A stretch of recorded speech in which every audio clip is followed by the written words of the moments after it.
Hey everybody, it's Ron, and lately, anyone who's into video gaming has been grumbling about the fact that Grand Theft Auto number 6, their latest release, has been delayed again. Now, I'll admit I'm not a gamer. Once Tetris became old school, I decided to leave the whole field to younger folks. But the fans have been waiting for over 10 years for the newest version. There are billions of dollars on the line, and the producer, Rockstar Games, is kind of acting like time is just a suggestion. And still, the release date keeps sliding back and sliding back. People are getting irritated, investors are getting twitchy, gamers are dramatic, but honestly, they're not necessarily wrong in this situation. But here's the thing. Long delays don't mean that a game is doomed. If anything, taking your time is usually the smarter move, because the alternative, the rush it out and hope for the best strategy, has a very long, ugly history.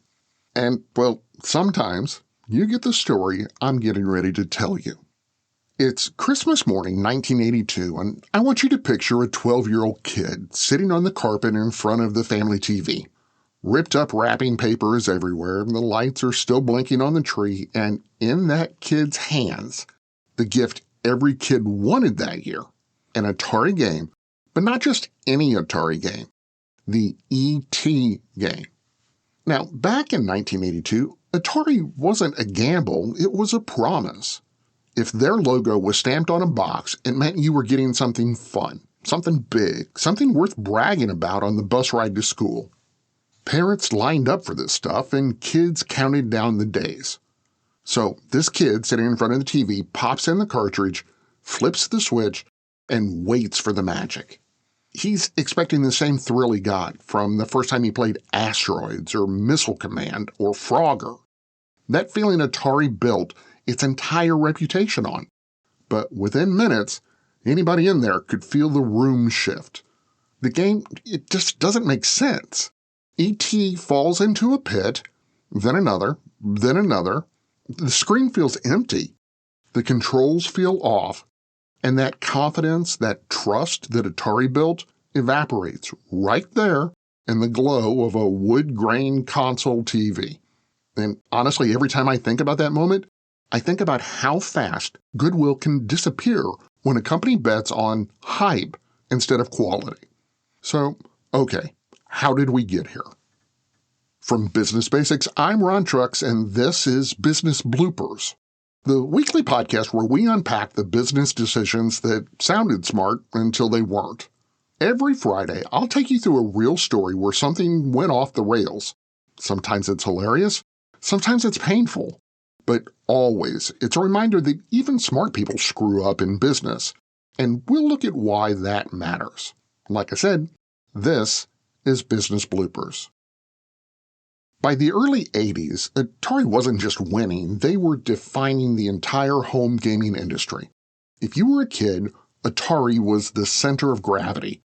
If you were a retailer, you stocked whatever Atari shipped to you. And if you were Warner Communications, Atari's parent company, you didn't see limits. You saw an ATM attached to a joystick. So when E.T. the Extraterrestrial became the biggest movie ever made at that point, Atari wanted the game adaptation immediately. They believed the brand was so powerful that quality was more of a formality. The license itself was the product.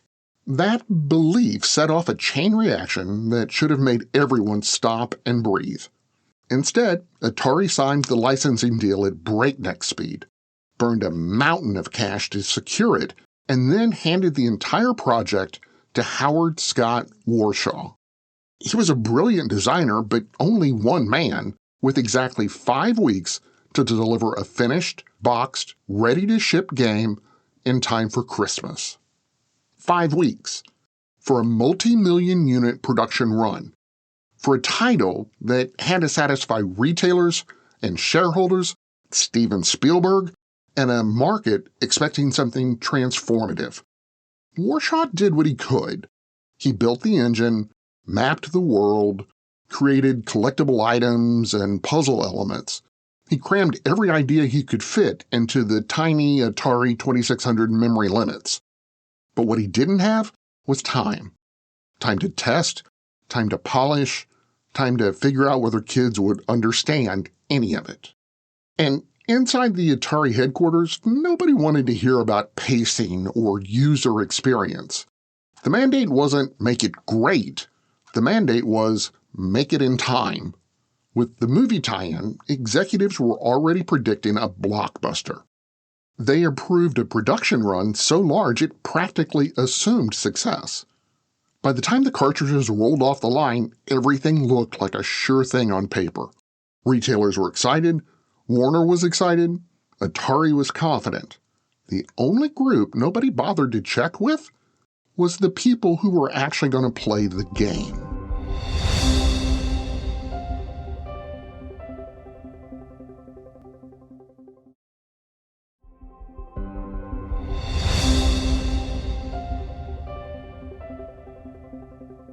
To say that the public found out the truth fast would be an understatement. In the days right after Christmas, that same scene played out in living rooms everywhere. Kids loaded the cartridge, squinted at the screen, tried to make sense of the mechanics, and hit the same wall. Almost nothing about the game felt intuitive. You had E.T. falling into pits that didn't really feel connected to anything, maps that were supposed to guide you, but instead created confusion, puzzles with no clear logic, movement that felt loose and unpredictable. Kids weren't just frustrated, they were confused, in a way that games rarely made them feel. And parents, already skeptical of video games, were suddenly dealing with a wave of returns. Retailers saw it immediately. The sales spike from pre-orders and early hype collapsed within days. They looked out and saw that their shelves were still full, back rooms were full, and then the returns started showing up basically by the pallet load. Stores tried markdowns or bundle deals, putting them on clearance tables. It didn't matter. E.T. the video game was radioactive. But the game itself wasn't the only problem. It landed at the exact moment the industry was teetering. Dozens of publishers were flooding the market with low-quality titles, hoping to catch a piece of Atari's success. Inventory was piling up across the entire sector. Retailers were losing patience with the whole category. And you can probably imagine what happened. Atari became the face of that frustration. This wasn't a quirky miss. It was a crack in the company's identity. If they could blow a license this big, what did that say about the rest of their lineup? Magazine reviewers were blunt. Word of mouth was brutal. Even late-night comedians took shots. And inside Warner Communications, executives who'd treated Atari as a bottomless profit engine were suddenly staring at projections that looked like a cliff. By spring, the company wasn't asking how to fix ET. They were asking how to hide the volume of unsold product and what that meant for Atari's future. The fallout wasn't over, not even close.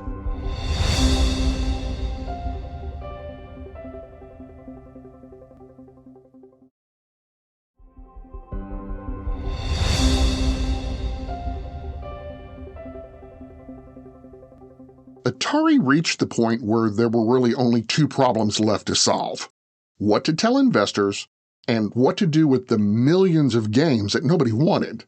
The investor part was ugly. Warner Communications had to report losses far larger than expected, and Atari, once the crown jewel of the entire company, suddenly looked like a liability. The shine was gone. The market? Well, like a shark, they smelt blood in the water. The inventory problem was even more absurd. Warehouses were overflowing. Distribution centers were jammed. Retailers were still shipping back more ET cartridges every week. Recycling wasn't realistic. Repackaging wasn't possible. And selling them overseas would just move the embarrassment, not fix the problem. So Atari made a decision that would sound fake if we didn't have photographic evidence of the fact that they did it. See, Atari hauled truckloads of unsold cartridges to a landfill in Amelardo, New Mexico. Workers bulldozed heaps of boxed games, crushed them, and sealed the entire mess under concrete. It wasn't cleanup, it was burial. The corporate version of, let's pretend this never happened. But the industry didn't buy it. Neither did the consumers. E.T. became shorthand for everything wrong with early video games. Sloppy releases, rushed production cycles, executives betting on licenses instead of quality, and it wasn't just a punchline. The fallout helped accelerate the 1983 video game crash, a collapse so deep that major retailers stopped carrying consoles entirely. And Atari never recovered. They were broken apart, sold, rebuilt, and resold again. The brand survived in name only. Decades later, in 2014, a documentary crew dug up that landfill and pulled out crushed, half-preserved E.T. cartridges, sort of a time capsule of one company learning the hard way what happens when you prioritize speed, hype, and shareholder pressure over the one thing customers actually care about, a good product. And here's the thing. A 5-week deadline didn't just sink that game. It helped sink an entire industry for a while. And on April 26, 2014, the day those cartridges came back up into daylight, Atari's biggest mistake finally had proof carved into the dust. Now, one of the things I always like to do when we're doing bloopers episodes is sort of wrap up with what we'll call a debrief. Let's look at what actually went wrong. See, here's the thing. Atari didn't fail because of one bad game.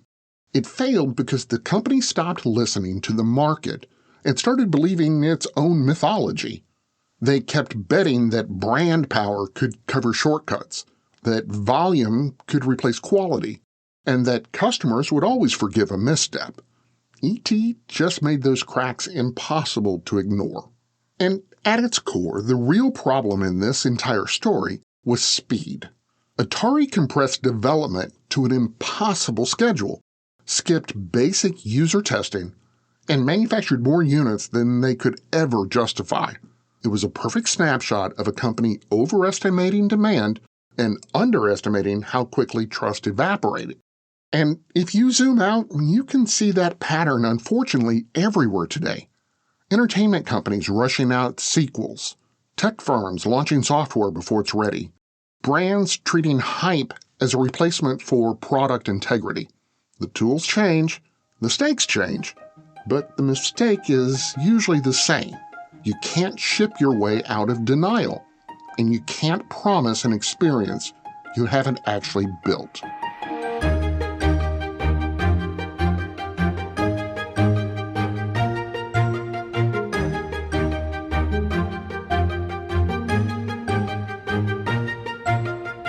I'm Ron Trucks, and this is Business Bloopers, part of the Business Daily podcast lineup, where we look at how business really works and sometimes how it really doesn't. New episodes drop every weekday with fun, full-length blooper stories like this one on Fridays and quick-hit business history episodes the rest of the week. Follow us on Apple Podcasts, Spotify, YouTube, or wherever you listen. And if you're enjoying the ride, don't forget to leave a quick review. It helps more people find the story behind the business. Do you want to actually understand business better without the fluff or the buzzwords or the MBA language? Start at bsnsdailypodcast.com.